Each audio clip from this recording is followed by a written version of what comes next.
and welcome to this webinar hosted by the Central Association of Beekeepers.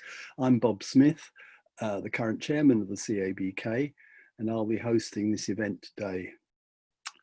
So I'm very pleased to be introducing Professor Robert Pickard again. You will have seen Robert's really impressive CV on the website. But that doesn't mention that he is also a keen beekeeper, and he's a very active member of the Central Association of Beekeepers Trustees. He has wide-ranging interests in all aspects of science and is absolutely brilliant at explaining complex science and its implications to laypersons. So today's talk on viruses of honeybees and today's talk on viruses of honeybees and humans is, of course, highly topical. So that's enough from me. I'd like to hand over to Robert to talk to us about viruses of honeybees and humans. Thank you, Robert. Well, thank you very much, Bob. It's nice to be here and to have this opportunity to share this information on viruses in honeybees and in humans, because it's obviously a pretty topical subject at the present time. I'll share my screen now if I can, and this should remind us that the Central Association of Beekeepers tries to bring science to the center of beekeeping, and that has always been its special rationale.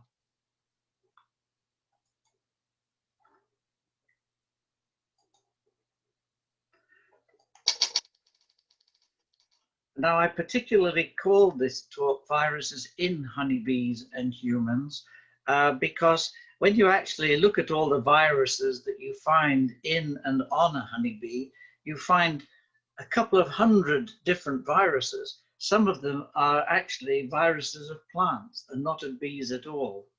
And the same thing is true of humans. If you look over the human body and in the human body, you will find all sorts of viruses that don't necessarily cause disease, either in humans, for example, or in honeybees. So I'm going to concentrate in this talk on those viruses that we find in honeybees and in humans that have caused particular problems over the years.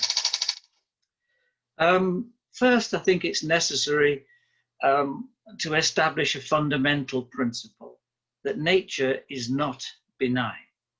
One can be forgiven in watching all those beautiful programs about natural history that are presented by David Attenborough into thinking that everything works in a beautiful state of peaceful harmony.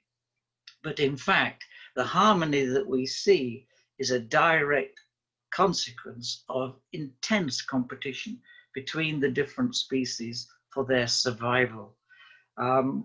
Charles Darwin's granddad, Erasmus Darwin, wrote an interesting poem called The Temple of Nature.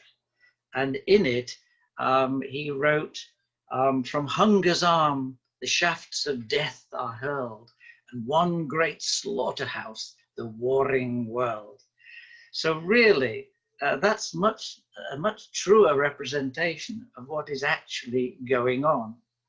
Of course, we need every species in the planet to be in position because they're all recycling the atoms that we need for our survival, which were only produced once in the last 5 billion years. Even nitrogen, hydrogen, oxygen, and carbon, the very common atoms, are still in limited supply, and they are all being recycled by the other animals for our benefit. And if we reduce biodiversity, we threaten not just the extinction of species, but we threaten our own existence. This is just a slide to remind us that the fundamental basic form of life on planet Earth, the dominant form of life, is the bacterium. And no other forms of life, either honeybees or humans, can exist without direct and indirect support from the bacteria. For example, the chloroplasts in the green plants that allow green plants to fix light energy into sugars, they are all modified bacteria. This is a symbiotic bacterium that's been living with the green plants for millions of years. And once you've used a bacterium to put the energy into the sugars, you also need a bacterium to maximize the energy that you get back out of the sugars. And these are mitochondrial bacteria. And these are present in plants and in animals such as ourselves. So when a woman produces an ovum in the ovary, she puts a human DNA into the nucleus, but into the cytoplasm, she inoculates her future baby with mitochondrial bacteria. And these bacteria carry their own DNA, their own genetic code, and they will reproduce by binary fission, just like ordinary bacteria. And every time a cell divides in the embryo, the bacteria will move in the cytoplasm to the new daughter cells. So right from the very beginning, we are totally dependent upon symbiotic bacteria for our existence. It's interesting to note that viruses don't have any mitochondria at all. So viruses don't have any means of generating energy themselves with which you could run biochemistry. So when a virus is outside its host, it is to all extents and purposes dead. It has no metabolism, it has no energy to run biochemistry. If you put it in a nitrogen atmosphere, it will probably survive in the absence of the respiratory gases, oxygen and carbon dioxide. It may not retain its infectivity for an indefinite period, but it has chosen and adopted the most amazing lifestyle to give it survival. And that is to be dead when it's outside its host, and when it gets into its host cell, it then releases its genetic code and uses all the energy and the characteristics of the host cell to duplicate itself. It is an amazing life history. If we look at a mitochondrion, here we can see the various components. Here's a Christie membrane in the center. And it's interesting to note that in both honeybees and human beings, the mitochondria are indistinguishable. And in both cases, the oxygen that the bee breathes in and the oxygen that we breathe in is transported to the mitochondria. And when we digest foods, hydrogen atoms are clipped off those food molecules, and they're transported by coenzymes directly to the mitochondria. And when the hydrogen and the oxygen meet in the mitochondria to produce water, a chemical process is completed that generates an enormous amount of chemical energy, which is stored in molecules like adenosine triphosphate, ATP, and distributed throughout the bodies of the human being and the bee. In this particular electron micrograph, if we look outside the mitochondrion, we can see these membranes with little black dots on them. These little black dots are ribosomes, and their job is to synthesize proteins. And we'll have a closer look at these later on. Well, here I am starting out in my brief window of space and time as a little boy, running wild and free in a country environment. Unfortunately, when I got around the age of 6, I suddenly couldn't run anymore because the cartilaginous surfaces between my pelvis and my femurs were rubbing against one another with no synovial fluid to lubricate them. And they were simply seizing up, and I couldn't run anymore. So the doctors decided to put me in a hospital bed in Pinderfields Hospital in Wakefield, and they attached ropes to each of my legs, and the ropes went over pulley wheels at the end of the bed, onto which extremely heavy weights were added, so that the surfaces of the hip, the femur and the pelvic girdle were pulled apart to give the cartilage an opportunity to rebuild itself. I went into this hospital in July of 1954. It was March 1956 before I was released from this bed. For the best part of 2 years, the dentist came to do my teeth, the hairdresser came to cut my hair, all my toiletries had to be performed in this bed, and I was never released from the weights during that period. I had no education, no television, no computers, no mobile phones. I think a child born today in 2020 would find it extremely difficult to accept this degree of isolation at this time in life. The reason why this slide is very important to me is, firstly, it was the only photograph that was taken during that 2-year period, because we were being visited by this troupe of players who are people worth their weight in gold, who came to entertain us in the hospital. And the photograph was taken by a local journalist. But what is really in my mind here is that everyone else in this ward was a polio victim. They'd all been struck down and paralyzed by the polio virus. The man in the bed next to me had been in an iron lung for virtually all his adult life. The iron lung is like a coffin made of glass and metal bars, and the head of the patient just sticks out at the end. The rest of the body is paralyzed, and on the base of the trolley there was a pump which pumped air and pressurized the iron lung to push down the chest of the patient to create a breathing cycle. I remember on one occasion, but this did happen several times a year, the electricity supply would fail. And then suddenly all the people in iron lungs, and there were 6 or 7 in my ward, would suddenly start flagging their heads from side to side because they couldn't breathe, and they couldn't even yell because they couldn't push air through their throat. And then after a few seconds, a battery on the base of the trolley would kick in and the pumps would begin again. And I have to tell you that although I was tied to this bed, I spent 2 years being extremely grateful that I wasn't living in an iron lung. Roll on now to 1967, and my interest in microbiology is really going to take off, because I'm at the University of Leeds, where I spent 7 years altogether studying different aspects of biology. And here I'm just beginning my 2-year bacteriology course at the Institute of Pathology. We had some amazing teachers in the Institute of Pathology. The professor, head of department, Oakley, was the external examiner for the University of Peking and spoke fluent Mandarin. We were surrounded by incredibly clever people. And you can see here at the back of this room, which is my digs, a one-room flat in Leeds. And you can see my mother gave me this velvet curtain at the beginning of the year, which I put up.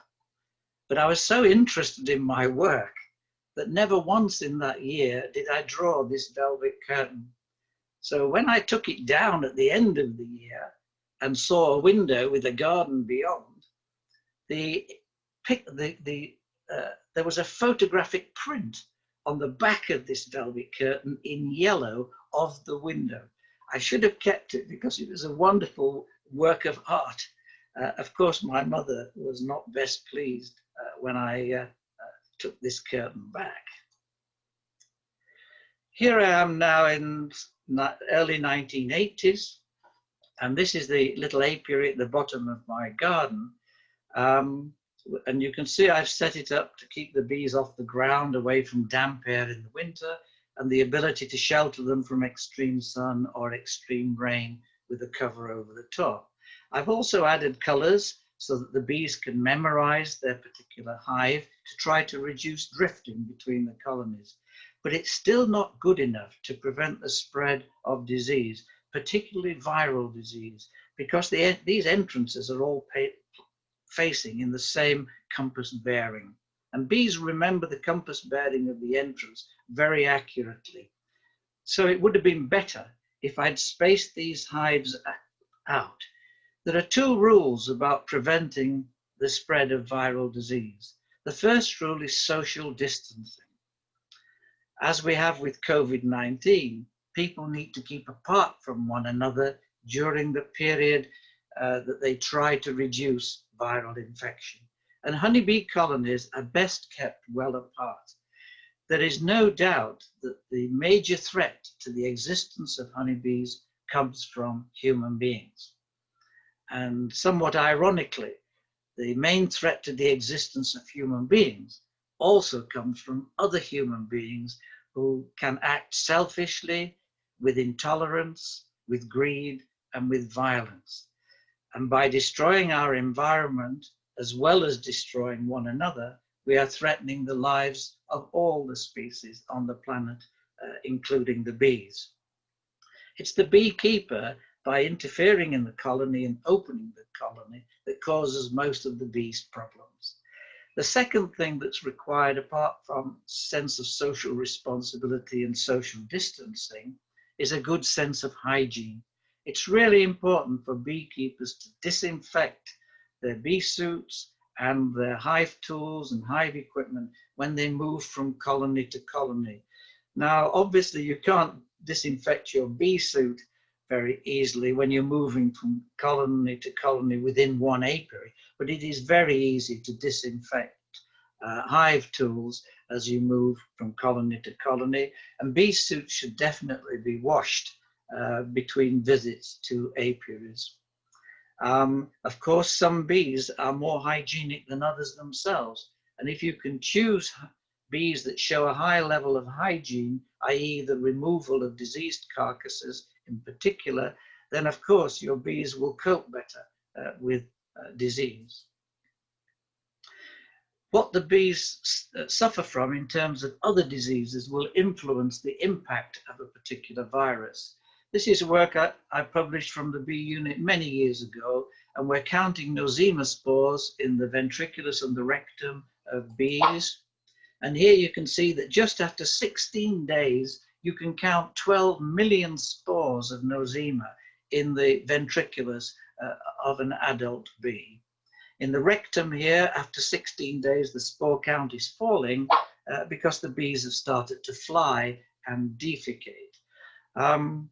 So this is a clear indication that it is absolutely disastrous to squash bees that are carrying nosema spores, because just by one of these bees dying in a feeder, you could infect every bee in the colony with nosema.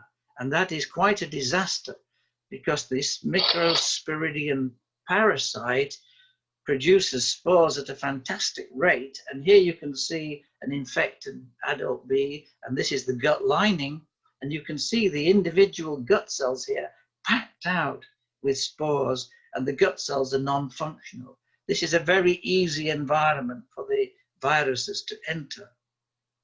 If you put, let's say, 1,000 or 2,000 chronic bee paralysis viruses into the food of a honeybee, you can then create an infection in that bee. But if you inject only 100 chronic bee paralysis viruses into the bee's hemocoel, the way in which a varroa might do, for example, or another vector, then you'll create the disease with a much smaller number of viruses. So the load that we experience in the beginning of an infection is extremely important. And that's why social distancing with COVID-19 is extremely important. If you pick up just 1 or 2 viruses, you may well not suffer any symptoms, and you may well begin to build some immunity. But if you get a heavy load suddenly all at once, then you're much more likely to go down with the disease. If we look at the foul broods, which are notifiable diseases, we can use them as an indication of the relative sizes of viruses. This is Melissococcus plutonius, the causative organism of EFB, and it used to be called Streptococcus plutons. And you can see it's not like a streptococcus, because streptococci usually have all their cells in the same dimensions, whereas in Melissococcus plutoneus, the cells are easily recognized because they're pleomorphic. They vary in shape along the strand, and that makes EFB much easier to identify than you might think in a mixture of bacteria. If we look at Penibacillus larvae, the causative organism of American foul brood, here we see, of course, it's a bacillus, a spore-forming bacillus, and the length of one of these bacilli would be about 1,000th of a millimeter, approximately 1 micron. But I've added some sac brood virus to this slide before I took the photograph, and here you can see sac brood virus. And this virus is only 30 nanometers in diameter. So here you can see why it took so long for people to recognize viruses as a cause of disease. Because when you put a bacterial filter in an infective solution, these little viruses went straight through, and people thought that the liquid itself was the source of the contagion. They didn't realize there was a particle present in the liquid. So the word virus really derives from the Sanskrit origin and means really poison or poisoning, and was originally thought to be a liquid force rather than a particle. Justus von Liebig, the famous biochemist, nailed a sign over his laboratory door which said, "God hath ordered all his creation by weight and measure." He wanted to emphasize to all his students that everything could be measured. So now we've developed that in science to the nth degree. So 1,000th of a millimeter is a micrometer, the length of this bacillus. 1,000th of a micrometer is a nanometer. And you remember these viruses are 30 nanometers in diameter, so that's 30 millionths of a millimeter. We then go down 1,000 times to the picometer, and then another 1,000 times to the femtometer. So we can now measure the positive charge around a single proton, which is the nucleus of a hydrogen atom, and the radius of that is 0.83 femtometers. It's actually 0.831. So it's spectacular what we've achieved in terms of measurement. Here is a virus particle, which we call a virion, and this is a very common structure. This is the icosahedron capsid of a virus, and most of the viruses that cause problems for honeybees are icosahedrons. Each of these triangular shapes is made from a single protein which self-assembles. And if you make these artificially and put them in a liquid and vibrate it, they will self-assemble into a hollow capsule. They often have another protein which sits at the corners here to make the connections to hold the triangles together. So this is a 20-sided object that approximates to a sphere and is incredibly strong, an icosahedron.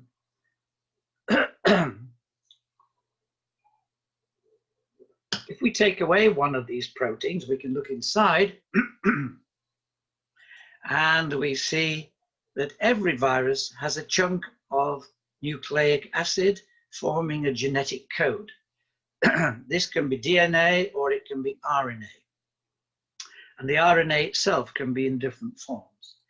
It will also have 1 or 2 enzymes. These are proteins ready to go, ready to be used when the virus gets inside its host cell, but completely non-functional inside the virus when the virus is outside its host.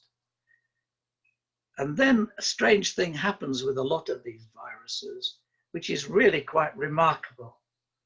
As they leave the host cell that produces them, they steal a little bit of the host cell's membrane, which is a lipid layer, usually taken from the outside of a cell, and they coat themselves in it.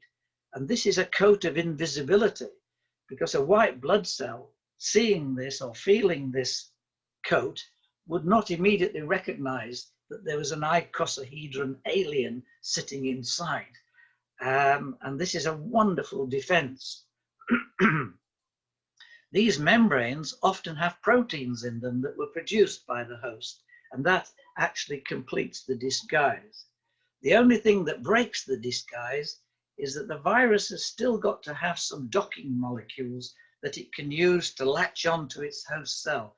So often the virus will produce during its creation in a host cell one or two envelope proteins that it will stick through the membrane as it comes out, and it will use these to identify its host cell later on in its existence. If we look at all the objects on the planet that contain genetic codes made of nucleic acids, the viruses outnumber all other forms, all plants, all animals, all bacteria. So it's hard for us to appreciate the countless numbers of viruses there are out there. Many people believe that the virus is the ultimate parasite, that it started off as a single-cell parasite like Nosema apis, and then gradually lost more and more of its independence and more of its capabilities until it evolved this perfect answer to survival, which is not to metabolize at all outside your host. And then when you're in your host, you use all the host's equipment to manufacture copies of yourself. It is an incredible story of evolutionary reductionism. Here we see the viruses in honeybees that cause problems.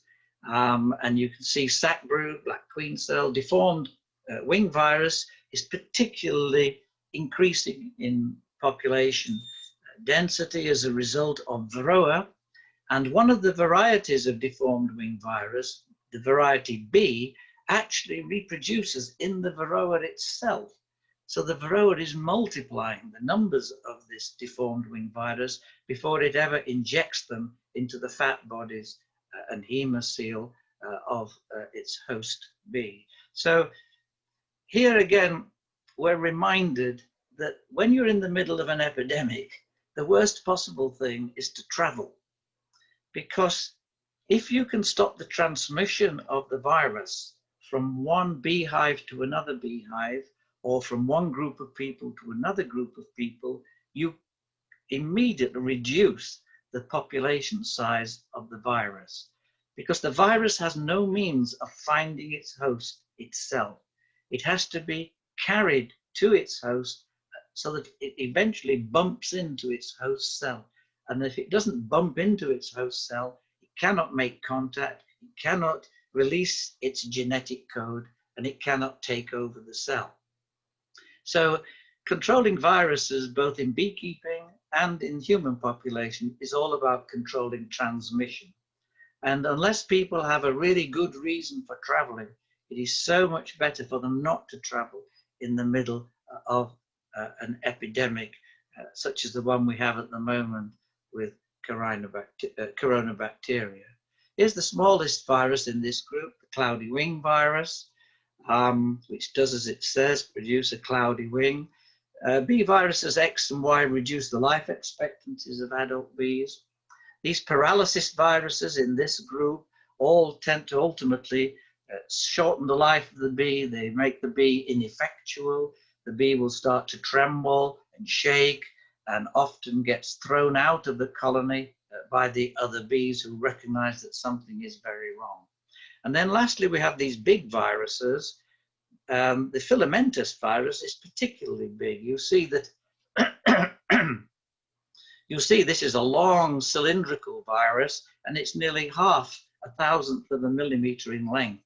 And I think some wonderful research could be done on this virus. If we look at viruses in humans, in the booklet that I'm preparing for the Central Association, I'll give a lot more detail about these different viruses and show how they compare with honeybee viruses. But you'll see the polio virus here is 30 nanometers. It's just the same size as a sac brood virus in the honeybee. And nowadays, because of vaccination, we only really have polio endemic in Pakistan and Afghanistan, and we've removed it from the rest of the world. which is a huge achievement. John Donne, the poet and preacher, had a sermon called Devotions upon Emergent Occasions. And in it, he wrote the line, "Any man's death diminishes me because I am involved in mankind." And I think that really summarizes the social position. Human beings are herding animals aspiring to become social. Herding animals are male dominated, and their reproductive success is determined by the aggression of the male. They gather together in gregarious groups and they follow tribal leaders. This is all typical of herding animals. Social animals like the honeybee and the supra-organism that we aspire to become ourselves as social humans is totally different. When bees gather together and when social creatures gather together in any group, they're gathering together not for the enjoyment of a spectacle or simply the eating of food. They're gathering together to assist one another in the survival of the whole system that they are a part of. And that's what we have somehow got to learn to achieve, to work for the betterment of everyone rather than being selfish and intolerant. We'll look at some of these viruses as we go through this talk in any case. Viruses never remain still and static. As soon as the genetic code is injected into a cell, it interacts with the genes that are already there in the host cell. Sometimes the viral genes get incorporated in the host, and sometimes some of the host cell genes can be stolen by the virus and then permanently perpetuated by that virus. In the case of human beings, virologists have worked out that 8% of the human genome has a viral origin, and this has changed the course of evolution. For example, we have this protein, syncytin-1, which is produced in the developing human being and constitutes a key component of the placenta in humans, apes, and old world monkeys, but not in new world monkeys because they separated from their ancestors at a different earlier point in their evolution. But the presence of syncytin-1 allows us to build a layer of cells which contains only nuclei, but no cytoplasmic membranes between the nuclei. This is a very ancient characteristic, and you often see it in fungi that have a very ancient pedigree. And it gives very special properties for the transfer of molecules across membranes that contain cells that don't have cell partitions, just nuclei. The virologists have worked out that it was integrated into the human genome more than 25 million years ago, and they've identified the exact place on chromosome 7 where it sits. This protein gets involved in pathologies of the placenta, but it's also been implicated in multiple sclerosis, which is very interesting. So let's look at the replication process. Here's our virus arriving, and I've given it an envelope of membrane. It bumps around in the liquid until it actually touches a receptor molecule, a protein molecule, on the surface of the membrane. And as soon as it touches the membrane, lots of different things can happen. The cell, for example, if it recognizes the membrane, may well engulf it like a phagocyte, like a white blood cell would, and just simply encloses it and draws it in. In other situations, the virus has to punch its way in by actually grabbing hold of a protein in the membrane here and rotating it to pull itself into the cell. Once it's in the cell, the capsid, the protein capsid that's protecting the genetic information splits, and out will pop, in this case, DNA. The DNA moves into the nucleus. Through a nuclear pore, it's transported there by enzymes in the cytoplasm. And here now it's copied by the cell's own polymerase mechanism for mass producing genetic code. As soon as it gets into here, if it's DNA, the center of the molecule will be unzipped and the coding will be exposed. And a molecule called messenger RNA, messenger ribonucleic acid, is constructed along the line of a particular gene. In other words, there is a transcription of the DNA code into the RNA code. The RNA then travels out to a ribosome and lays across it and is then translated, and it's translated into a protein. And here you can see the viral proteins for the capsid are being made, and they're being shunted around here, vibrating in the molecular medium. They enter through the nuclear pore, and then they self-assemble, which is an amazing process to watch. They're like three-dimensional jigsaw pieces, and they self-assemble around the new copy of the viral genome. And the virus then completes its capsule, travels out, and is then exocytosed by the cell. And if it's this particular type of virus, it will pinch a bit of membrane here to wrap itself up and complete its escape from the immune system. This is a model of DNA that we made as students in the 1960s at the University of Leeds. And here you can see that the ladder structure has been twisted into a double helix. And here you've got the ribose, the deoxyribose and phosphate chain, which goes up.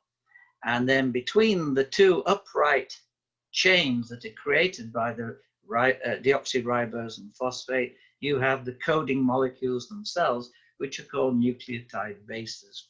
The discovery of this process by Crick and Watson was one of the most amazing discoveries, which has transformed life across the world in terms of the development of medical technology and the understanding of genetically based disease and the liability to actually get a disease.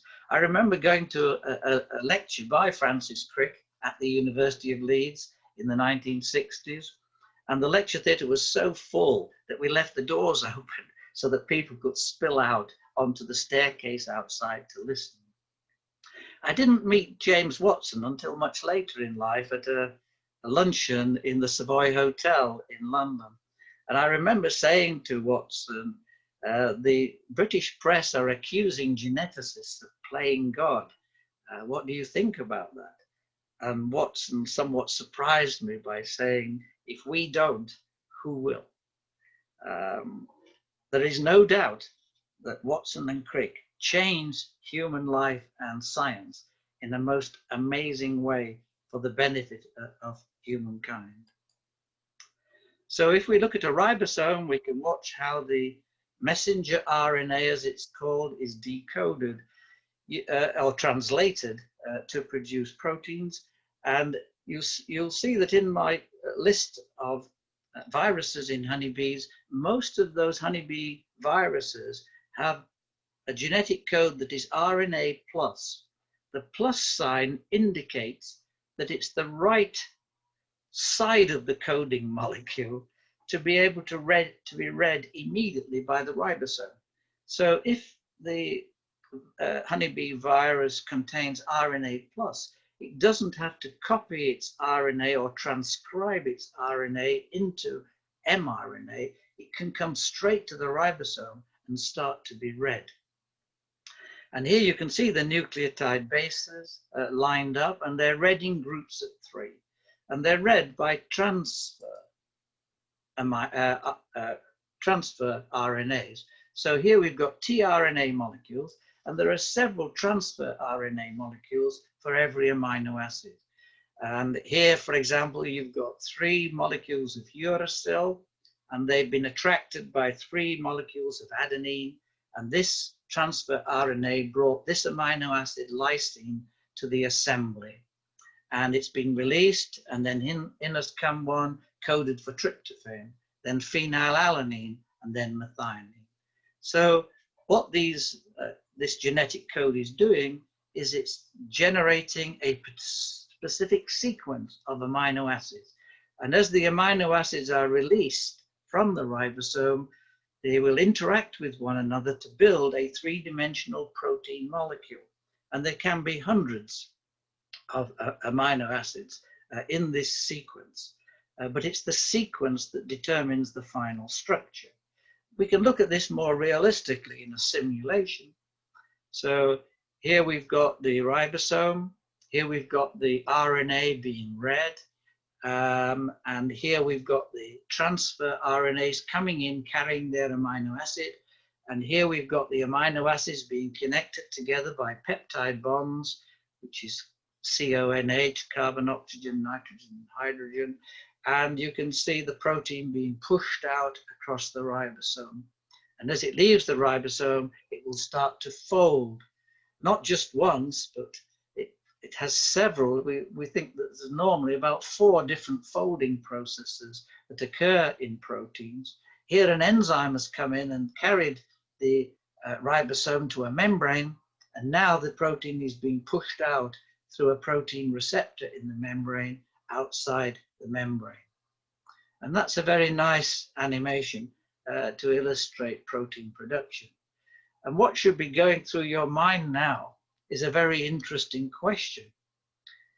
If the genetic code of a virus and the genetic code of a human being can only produce proteins, how can it influence the other chemistry that is required to build a honeybee or a human being?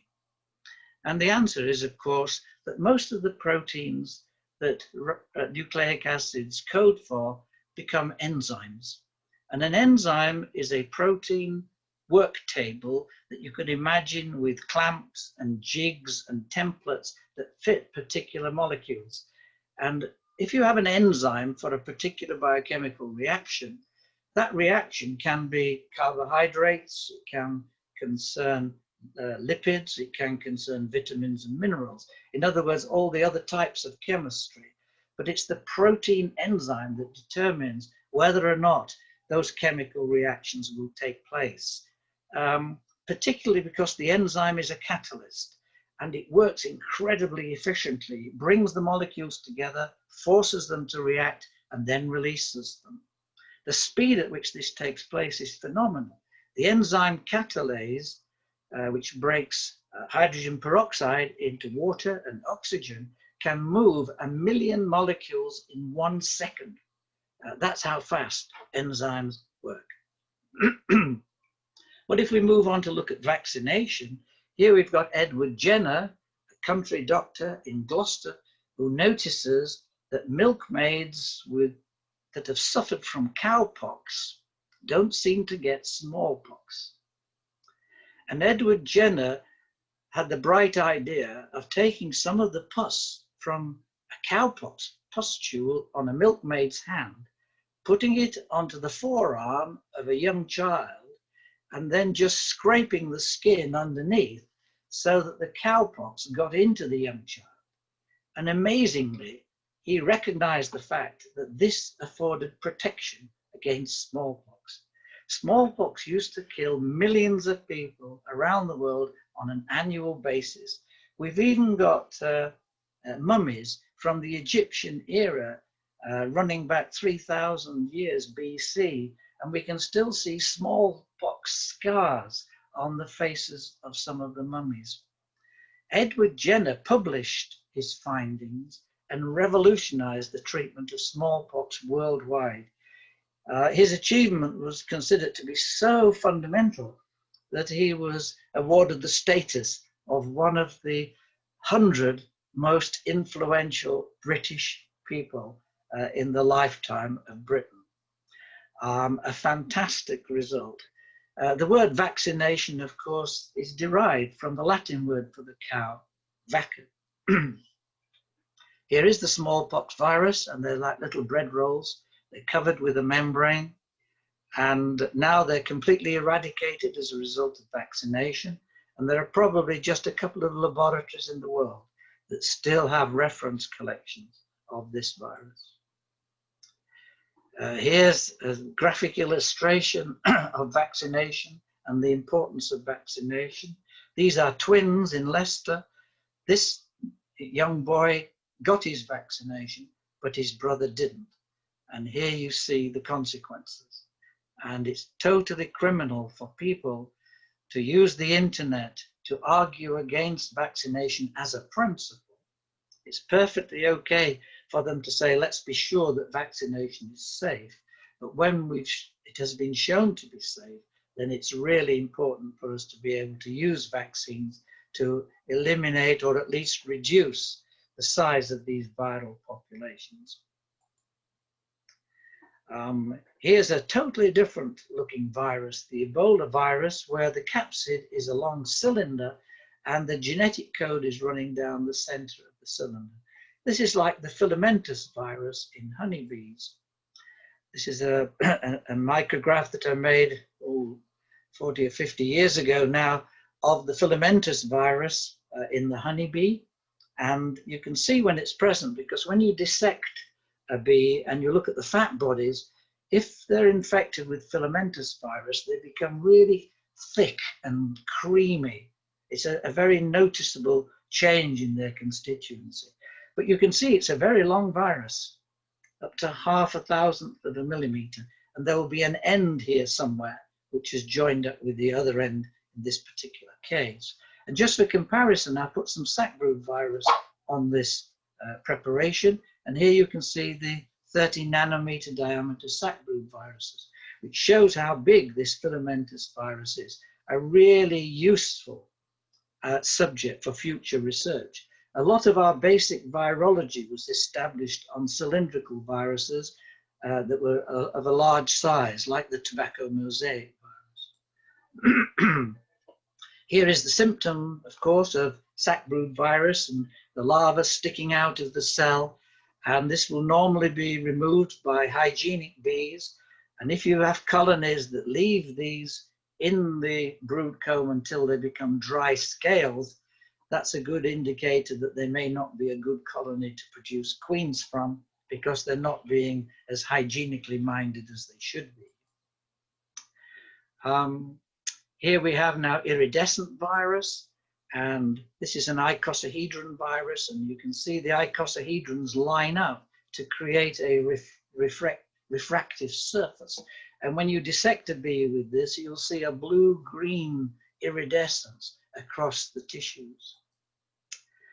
Here's the herpes simplex virus, the number 1, that causes cold sores in humans. And try as we might, we've never been able to create a vaccine to stop this virus. When it's exposed here, it's replicating in these cells and the immune system is stimulated to close it down. But the virus then hides in the trigeminal nerve, which serves the lip, and it may even travel all the way back to the central nervous system and wait there until the next time the person is stressed by some situation, such as getting married or getting into financial difficulty, and then sorrows come, they come not single spies, but in battalions. Just when a person is stressed, out comes the herpes simplex virus, just to add to their woes. This virus can stay in a person's body lifelong, so that just illustrates the success story of these particular particles. Here's black queen cell virus, and the black queen pupa is really noticeable. You couldn't mistake this. One thing that does interest me,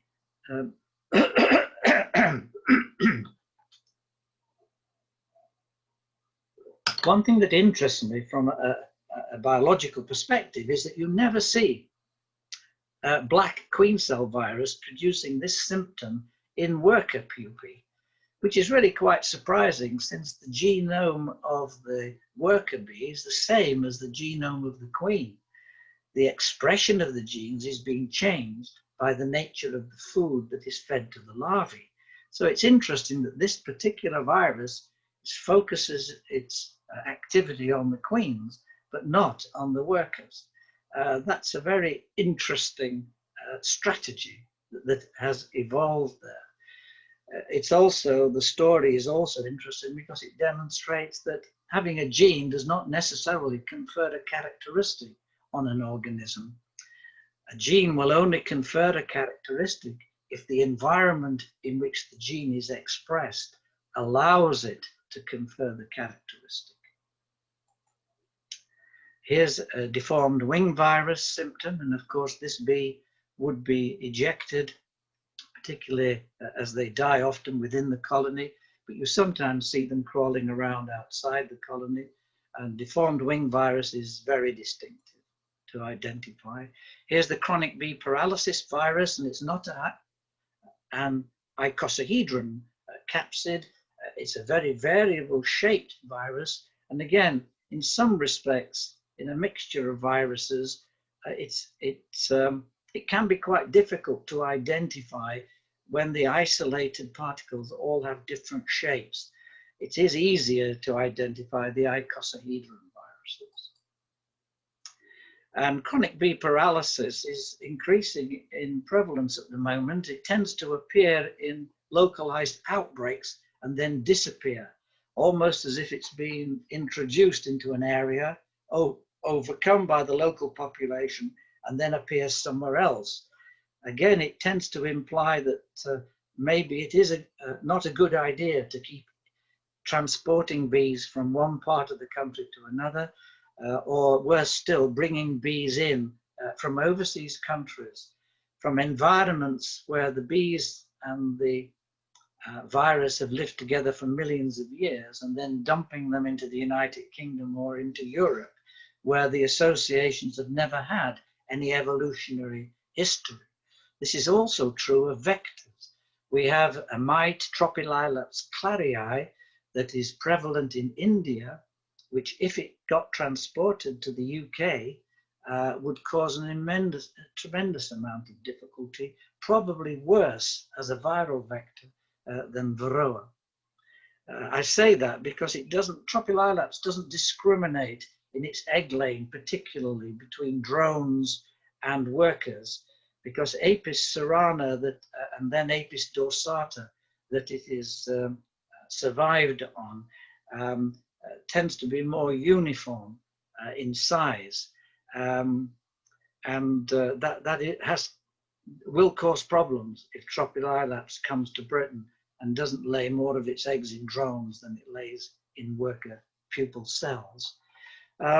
Chronic bee paralysis virus tends to take two symptomatic forms. One is a bloating of the abdomen as the crop fills with liquid, and the other is this black form where for some reason the bee loses all the hairs and bristles on its body, so the cuticle shows through as black. And I'd like to see this happening in an observation hive. I suspect it's because the other bees are nibbling it, maybe trying to encourage it to leave the colony, or trying to pick it up, but the bee resists because it's still strong. Eventually, of course, it will start to shake and tremble and will become totally useless as a contributor to the hive. And here we've got coronavirus now, and you can see these envelope proteins on the outside. They're not all the same type, but some of them can detect the ACE2 receptor on human cells. The ACE2 receptor is the angiotensin converting enzyme number 2, which converts angiotensin 2 into angiotensin 1,7. Angiotensin 2 raises blood pressure by constricting the vascular system, whereas angiotensin 1,7 is a vasodilator and reduces blood pressure. So this is a really important enzyme on these human cells, and it's present in almost every organ: the lungs, the brain, the heart, the cardiovascular system, the kidneys, and of course the intestines. So if coronavirus gets into the body, it can replicate itself in any of these organs and cause widespread damage, and not just respiratory illness. And that's why it is such a malicious virus when it actually gains access to a suitable host. But as I said before, it's all a matter of transmission. It has no way of finding its host or finding the host cell. It has to bump into the host cell and detect the ACE2 protein receptor in the host cell membrane. And if it gets that and locks onto it, it can then pull itself into the cell. And then lastly, some of the most sophisticated viruses are the bacteriophages. They've been preying on bacteria for something like 3,200 million years. So they're very sophisticated. They have an icosahedron capsid here, which contains their genetic code. And because the bacterium has a stronger cell wall, it's not a fluid-like cell wall, flimsy cell wall like an animal cell. It has to really punch a hole in the cell wall to force in its genetic code. And here you see the bacteriophage. This is 0.1 of a thousandth of a millimeter in this particular length here. You can even see the little tails here that make it look like a lunar landing nodule. And here it is attacking, I think, Escherichia coli, the non-flagellar variation of E. coli, which you can often find in the guts of animals. And it's like a grenade almost from the First World War, with the capsid and the attachment tube. And these are all injecting the genetic code into this poor bacteria. Well, in the course of that story, we've covered a lot of ground. I took this slide when I was sitting on a hillside on the overlooking the Bay of Naples, and we're looking at the Isle of Capri. And I'm thinking to myself here, what an amazing world we actually live in. The universe that we live in does not seem to attribute or attach any particular value to living things, not least to the existence of human life. I'm reminded in Hamlet when Shakespeare says, "There is nothing either good or bad, but thinking makes it so."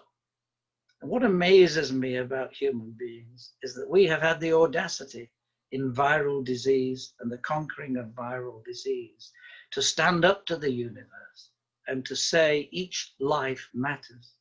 This because we choose to make it so.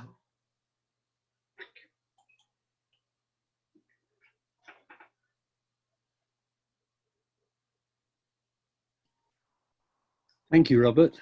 Brilliant. Really, really interesting stuff there. Thank you very much indeed. Question time.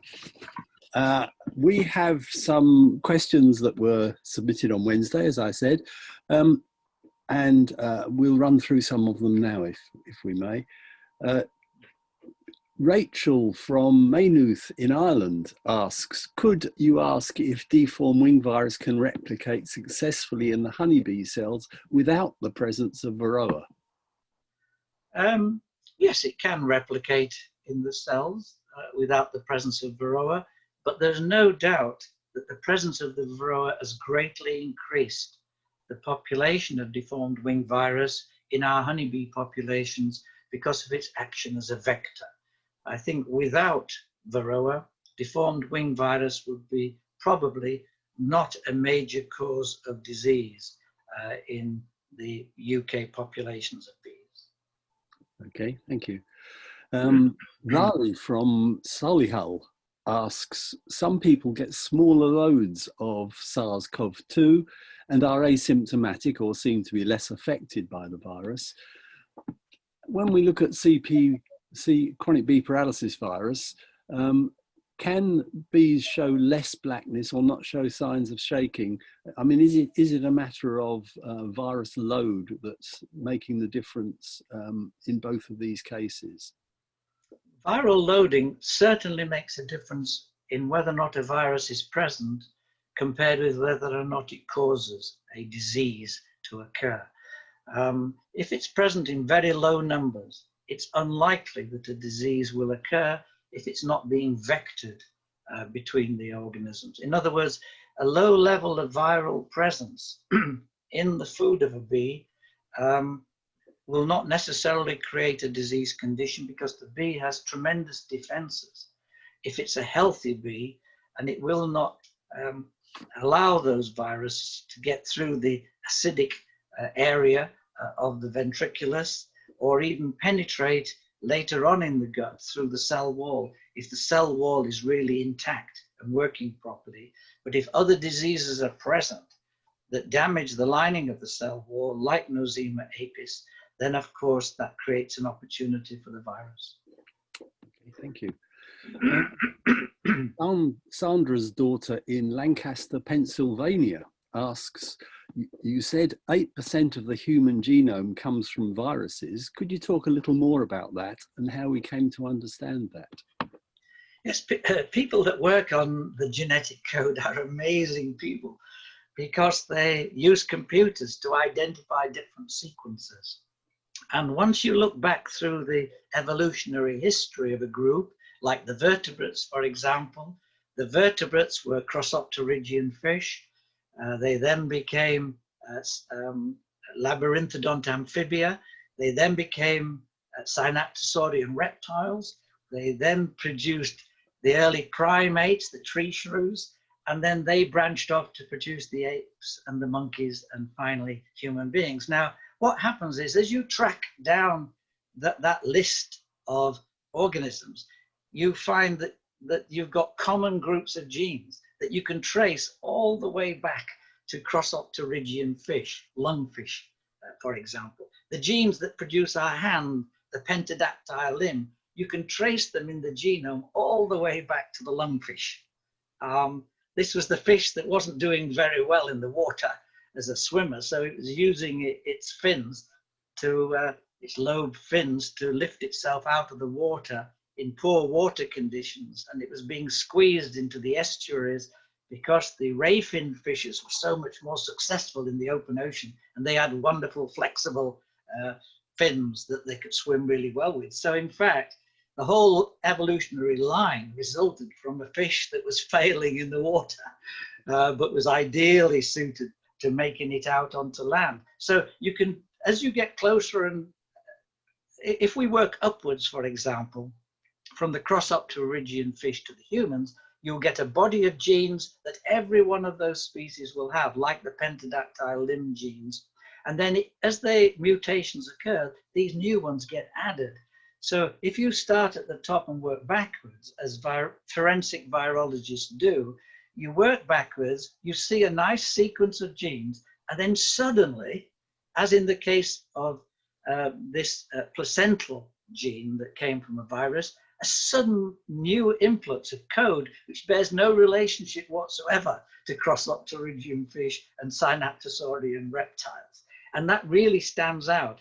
And then if you look in viruses where you think that may have come from, then of course you see the same codes. Right. And that's what gives them the strength of confirmation that, that they can determine the origin of a genetic code and not just simply what it does in an organism. Thank you. Sid from Boca Raton, USA asks, there's a fairly long list of honeybee viruses. Do other insects have as many viruses, or does the social nature of honeybees aid in the transmission and survival of viruses? Other insects certainly have an equivalent load of viruses to the ones that we see in honeybees. The iridescent virus, for example, is very widespread in butterflies, where I've seen it many times. But what you have in honeybees is a controlled environment, a controlled temperature. And it's really interesting to see that if you have controlled conditions, as you have in a honeybee colony, the parasite or the virus, if we consider it to be an extreme type of parasite, can afford to shed more properties because the environment is so constant in the honeybee colony. And that's exemplified in Brawler Seeker, because Brawler Seeker is a close relative of the housefly. But Brawler Seeker, if you look at it carefully, doesn't have wings, doesn't have eyes, which its ancestor did have, and its brain is one of the simplest brains I've ever seen. I've cut its brain into 10,000th of a millimeter slices, and I've looked through it on the microscope, and it is nowhere near as intellectually competent as the brain of a housefly. So what the honeybee constant conditions in a honeybee colony do is they really give the parasite and the virus license to become even more simple than they were originally. Thank you. I think one more question. I mean, at the moment we're talking about viruses jumping species, and we have a question from an anonymous questioner. Are there examples of viruses jumping from humans to bees or vice versa? And if so, which has caused troubles for any or both of them? The honeybee shares 60% of its genes with us. That's because we had a common ancestor, which was a multi-segmented worm that was bilaterally symmetrical and moved in a preferred direction. And that's why the honeybee and the human being both have their brains in their heads, because that was the first bit of their ancestral organism that reached the new environment. And if it didn't sense it accurately, it was dead. So that's why we don't have brains in our backs or in our feet. So we share a lot of ancestral history with the honeybee. 60% of the honeybee's genes are human. So that's a really important thing. In other words, we already share the genes that are truly important to us because of our common ancestry. And there are not many opportunities for bee genes to transfer into humans or new human genes to transfer into bees. If we had a virus that did actually infect both of us, then there would be the opportunity for more novel human genes to be exchanged with more novel honeybee genes. It does interest me to know how many genes in the modern honeybee have actually been derived from its viruses to the bee's benefit. I think that would be a very interesting question to ask. As a beekeeper, I've certainly been injected by a honeybee on several occasions. It's been quite painful. Yeah, right. Well, thank you very much, Rob.